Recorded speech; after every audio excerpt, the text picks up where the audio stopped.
নমঃ পার্বতী পতে হর হর মহাদেব।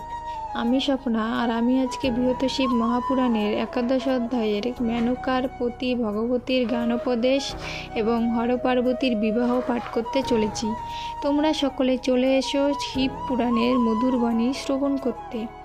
আজকের শ্লোকটি হলো পরায় পররূপায় সর্বোৎকৃষ্টায় তে নমঃ, শিবায় শিবরূপায় প্রণবায় নমো নমঃ। আজকে শ্লোকটির অনুবাদের চতুর্থ পাঠ থেকে পাঠ করতে চলেছি। শ্লোকটির অনুবাদ হলো, হায় বিপরীত বুদ্ধি আসিয়া নিশ্চয়, হে জননী আপনাকে করিল আশ্রয়। পরম শিবই এই জগৎ কারণ, উনি আশ্রয় কর্তা দেব সনাতন। দেবতাগণের প্রভু উনি শঙ্কর, উনি পালক হন উনি ঈশ্বর। হেতায় আগত এই ত্রিদশ নিশ্চয়, হরের কিঙ্কর মাত্র জানিবে নিশ্চয়। তাহা বলে একবার করুণ বিচার, তাহা হতে মঙ্গল কিছু রয়েছে কি আর। হে জননী গাত্রোত্থান করিয়া এখন, শিব হস্তে এ কন্যারে কর সমর্পণ। যদি মোরে অন্য পাত্রে করহ অর্পণ, আমি তারে কবু নাহি করিব বরণ। সিংহভোজ্য শৃগালের ভোজ্য নাই হয়, ত্রিসত্য করিয়া আমি কহিনু নিশ্চয়।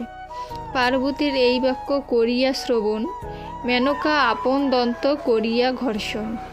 উমারে ধরিয়া নিজ মুষ্টির দ্বারায়, প্রহার করেন তারে ক্রোধের সহায়। নারদাদি ঋষিগণ তখন তরিত, উমাকে কারিয়া লয় জোরের সহিত। তখন মেনকা আর উমাকে না পেয়ে, কন্দন করেন ক্রোধে ফুপিয়ে ফুপিয়ে। পরে পার্বতীকে করিলেন তিরস্কার, এই কন্যাকে আজি আমি করিব সংহার।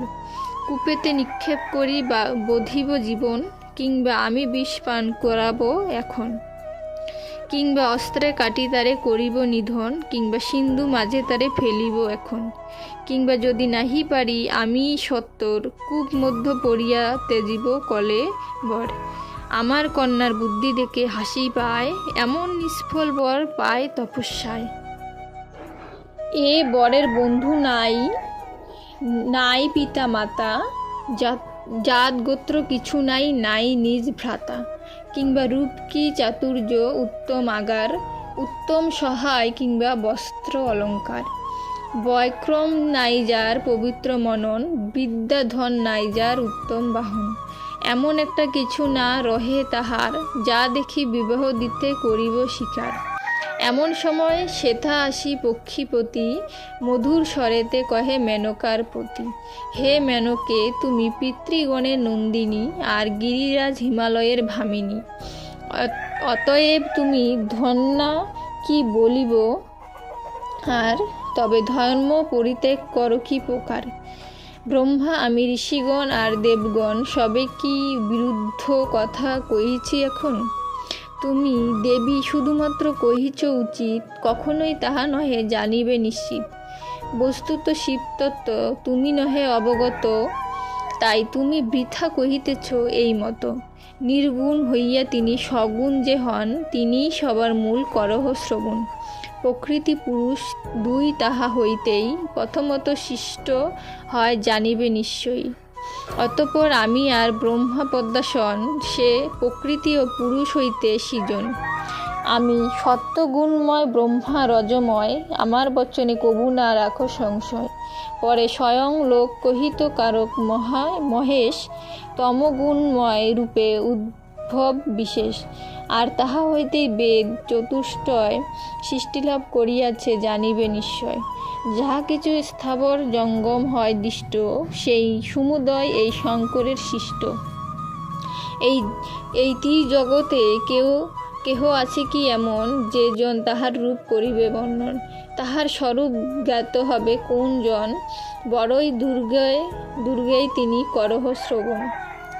কি আমি কিংবা পদ্মাসন বহু যত্ন করে, তার অন্ত নাহি পাই সহস্র বৎসরে। তাহলে অপরজন কেমন প্রকারে অবগত হইবেন সেই মহেশ্বরে। সর্ব অন্তর্যামী তিনি সত্যগুণময়, সর্বসাক্ষী সর্বস্থানে নিরত নিশ্চয়। ভূত ভবিষ্যৎ বর্তমান তিন কালে সদাই আছেন তিনি সকলের মূলে। এ জগৎ মাঝে সকলেই শিবময়, আর স্বয়ং শিবও সদাই সর্বময়।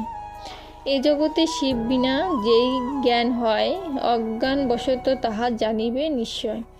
আবার যখন হবে জ্ঞানের উদয়, কার্য ও কারণ তথা এক মনে হয়, অন্য আর জ্ঞান আর না হবে উদিত। শুধুমাত্র এই জ্ঞান রহিবে সতত, এ জগতে একমাত্র শিবেই কারণ, আর সব কার্যরূপে করিবে গণন। কার্য ও কারণে যেই ভেদ জ্ঞান হয়, অজ্ঞানবশত তাহা জানিবে নিশ্চয়। জ্ঞানের উদয় হলে কার্য ও কারণ কোনরূপ ভেদ জ্ঞান থাকে না তখন। কেবল এই সর্বম জগৎ শিবময় হইবে এমন জ্ঞান সকল সময়। হে মেনকে, এ জগতে শঙ্কর ব্যতীত কোনো কিছু দেখা নাহি যাইবে নিশ্চিত। এই মহা কার্যাত্মক জগৎ সংসার, শিব বিনা কিছু নহে জানিবে সার। এ বিশ্ব ও ভূত বর্তমান ভবিষ্যৎ সকলেই শিবরূপ বেদের সম্মত। আজকে শিবপুরাণের 11 অধ্যায়ের শ্লোকটির চতুর্থ, পঞ্চম এবং ষষ্ঠ পাঠ করেছি, আর বাকি পাঠগুলো এর পরের দিন পাঠ করব। আজকে এখানেই সমাপ্ত করছি। সকলে ভালো থাকবেন। ধন্যবাদ।